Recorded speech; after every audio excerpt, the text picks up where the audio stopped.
हमें भी बहुत छोटी छोटी चीज़ों की चिंता कहीं दूर होने के बावजूद भी सताती है। कहीं तीर्थ में गई कहीं भगवान के धाम में गए और याद घर की आती है कि उस कोने में वह कपड़ा ठीक से रखा हुआ होगा कि नहीं, वह कुछ और ठीक से होगा कि नहीं, इधर उधर तो नहीं हो गया होगा वगैरह। छोटी छोटी चीजों यह बड़ा भारी मोह है। अब यह राजा, इसका राज्य छीना है, जीवन छीनने की नौबत है, मुश्किल से भाग आया बच के, और इसे चिंता हो रही है उसके राज्य के हाथी की, उसके राज्य की क्या भी धर्म से धर्मतः पाल्यते न वा, उसके शत्रु मदभृत्य रही। और इतना ही नहीं, आगे बड़ी मजेदार बात कह देगी, पुरबंध्यन्य महीभृता। उन्हें इस बात की चिंता होती है कि मेरा जो लवाजमा था, मेरे आगे पीछे जो लोग दौड़ते थे, बड़े बड़े लोग जो मेरे सामने हाथ जोड़ के खड़े रहते थे और जो है मैंने उन्हें खुश रखा था, प्रसन्न रखा था। किससे? प्रसाद धन भोजन, खाना पीना, पैसे, मौज मजा, इससे जो है उन्हें बढ़िया, वह मेरे आगे पीछे रहते थे। अनुवृत्तिं ध्रुवन्तीद्य कुर्वन्त्यन्य महीभृता। अब वो दूसरे जिनके हाथ में सत्ता है, जिनके हाथ में पद कुर्सी है, वह अभी उनका अनुसरण कर रहे हैं जो मेरे आगे पीछे चलते थे। और वो अपव्ययी खर्च करने वाले लोग, यह अब मैंने जो इतना कष्ट से जो खजाना जमा किया, उस खजाने को नष्ट कर दे। मैंने जो पैसा इकट्ठा किया, उस पैसे को वो उस पे गुलछर्रे उड़ा रहे होंगे। बड़ा दुख उसे हो रहा है।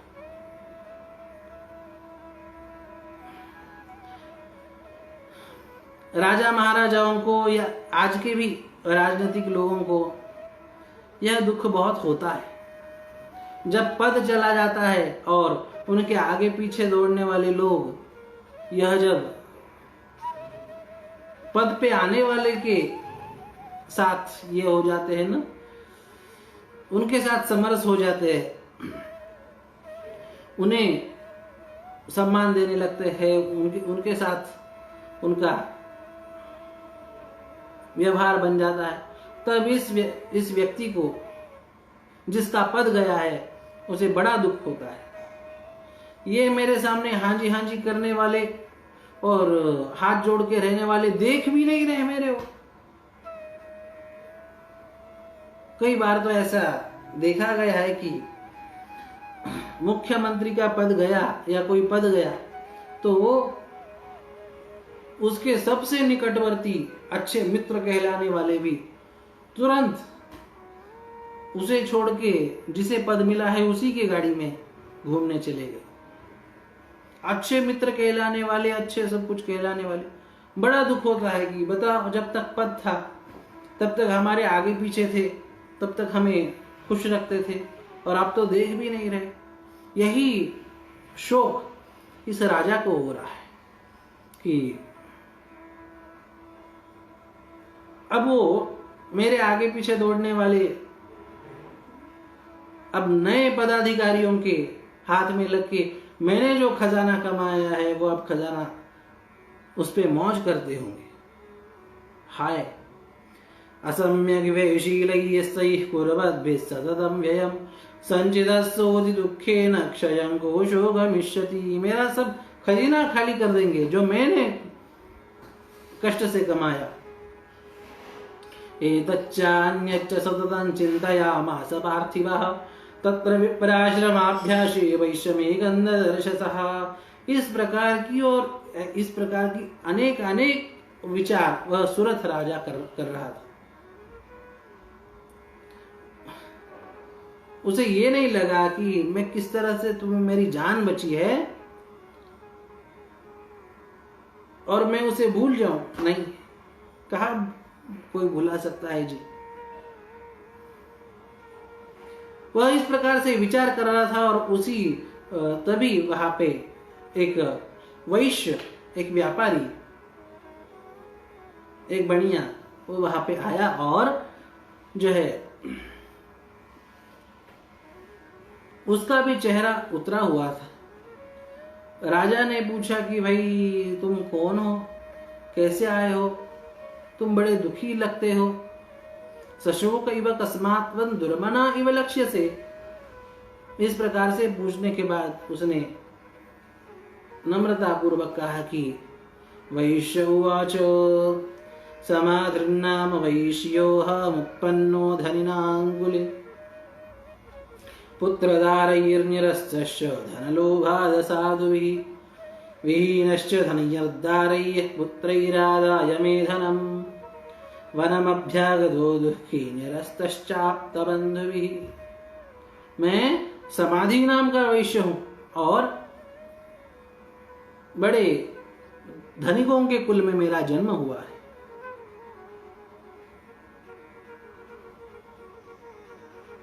पर मेरे बेटे, पत्नी, मेरे नाते रिश्तेदारों ने मुझे पैसे के लिए घर से बाहर निकाल दिया। पुत्रदारयं निरस्तश्च धनलोभाद साधुभिः।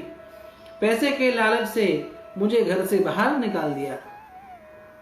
विहीनश्च धनैर्दारैः पुत्रैरादाय मे धनम्। और मैं दुखी होके वन में आया। घर वालों ने निकाल दिया और दुखी होके मैं वन में आया। मैं वन में तो आया हूं पर मुझे चिंता हो रही है कि वो मेरे बच्चे, पत्नी वो कैसी होंगी, सब रिश्तेदार कैसे होंगे। यह कह रहा है स्वयं अपने मुख से। सोहन्न वेद्मि पुत्राणां कुशलात्मिका प्रवृत्तिं स्वजनानां च दाराणां चात्र संस्थितः। यहाँ पर मैं जंगल में आया हूँ और वो मेरे घर वाले सब वो कैसे होंगे क्या नहीं, यहाँ पे मुझे उनकी कुछ खबर नहीं लग सकती, इसलिए मुझे उनकी याद आ रही है, मुझे उनकी चिंता हो रही है। किन्नु तेषां गृहे क्षेममक्षेमं किन्नु साम्प्रतं कथन्ते किन्नु सद्वृत्ता दुर्वृत्ता किन्नु मे सुताः। वह सब ठीक ठाक तो होंगे ना, उनका सब ठीक से तो चल रहा होगा ना, यह मुझे चिंता हो रही। यह बात उस सूरत राजा ने सुनी और कहा कि अरे ये क्या कह रहे हो। राजोवाच अरे जिन्होंने तुम्हें पैसे के लिए लात मार के घर से बाहर निकाल दिया, यैर्निरस्तो भवाल्लुब्धैः पुत्रदारादिविर्धनैः तेषु किं भवत स्नेहः मनुबध्नाति मानसम्। ऐसे नाते, दुष्ट नाते रिश्तेदारों को के लिए, उन लोभी लालची लोगों के लिए तुम चिंता कर रहे हो, जिन्होंने तुम्हें घर से बाहर निकाल दिया।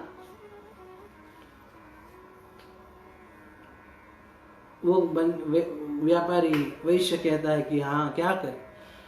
वैश्य उवाच एवमेतद्यथा प्राह भवानस्मद्गतं वचः किं करोमि न बध्नाति मम निष्ठुरतां मनः। क्या करूं,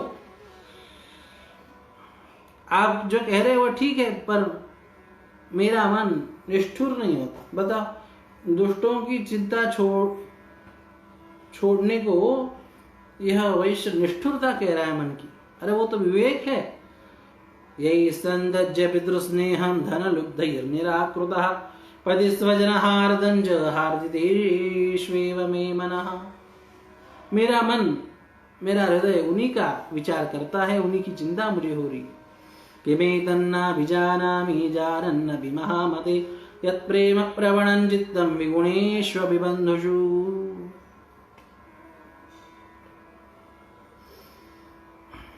मेरा उनके प्रति, घर वालों के प्रति स्नेह है।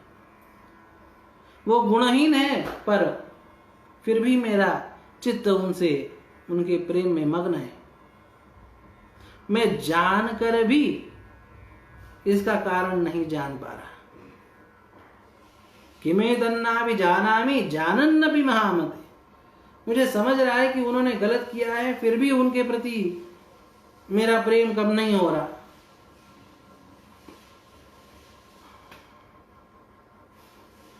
मैं इसलिए दुखी हो रहा हूं, उनकी याद आ रही। मेरा मन उनके प्रति निष्ठुर नहीं हो रहा। क्या करूं? इस प्रकार के लोग होते हैं महाराज। एक बार एक गांव में किसी घर की बहू ने, अच्छा उदाहरण तो नहीं है पर यह मोह कितना भयंकर होता है इसे समझाने के लिए बता रहा हूं। किसी घर की बहू ने एक बार किसी गांव में अपने ससुर को पीट के घर से बाहर निकाल दिया। घर से बाहर निकाल दिया तो वह मंदिर पे आया। मंदिर पे आया, वहां पे एक महात्मा थे। वह महात्मा भी मंदिर में रुके हुए थे। उन्होंने पूछा, भाई अरे दुखी लग रहे हो, क्या हो, कैसे? उन्होंने बताया कि बहू ने पीट के घर से बाहर निकाल दिया। उन महात्मा ने कहा कोई बात नहीं, आप अभी आराम करो।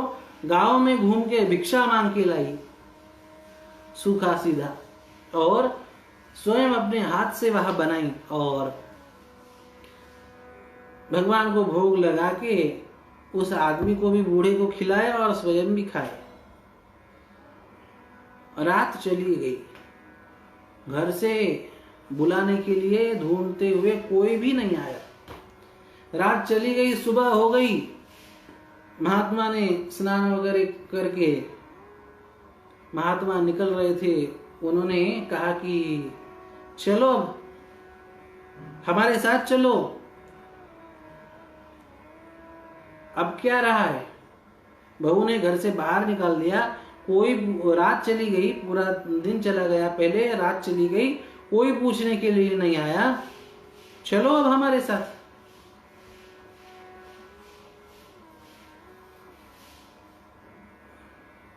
उस बूढ़े को गुस्सा आया। उसने कहा हमारे ही गांव से मांग के लाया है, हमारे ही गांव का खाया है, और हमें घर से, गांव से बाहर निकाल के साधु बनाना चाहता है। अरे मारा तो, पीटा तो क्या हुआ? किसने पीटा? मेरे ही तो बहू ने पीटा है। ये कौन सी नई बात है? होते रहता है, पहली बार थोड़ी ना पीटा है।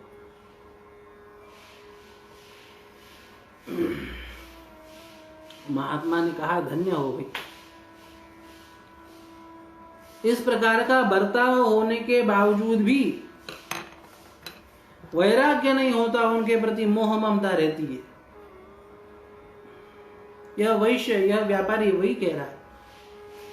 मार्कंडेय उवाच ततस्तौ सहितौ विप्र तं मुनिं समुपस्थितौ समाधिर्नाम वैश्योऽसौ स च पार्थिवसत्तमः। दोनों ने सोचा कि इस प्रकार का मोह हमें सता रहा है, हम इन मुनि के पास जाए। हम इन मुनि से, इन्हें प्रणाम करके, इनके शरणागत होके इन्हें प्रश्न पूछे, इनसे ज्ञान ग्रहण करें, इनसे कुछ उपाय मिलेगा। दोनों के सामने अंधेरा है।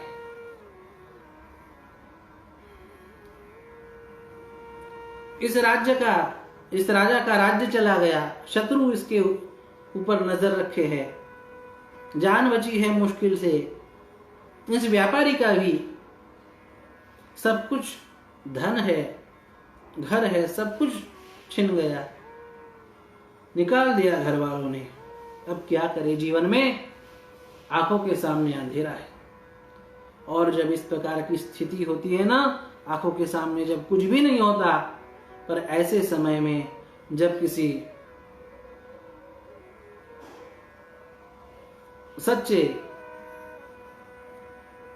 संत सत्पुरुष का हम आश्रय लेते हैं ना, तो जीवन में जीने की एक नई किरण सामने आती है।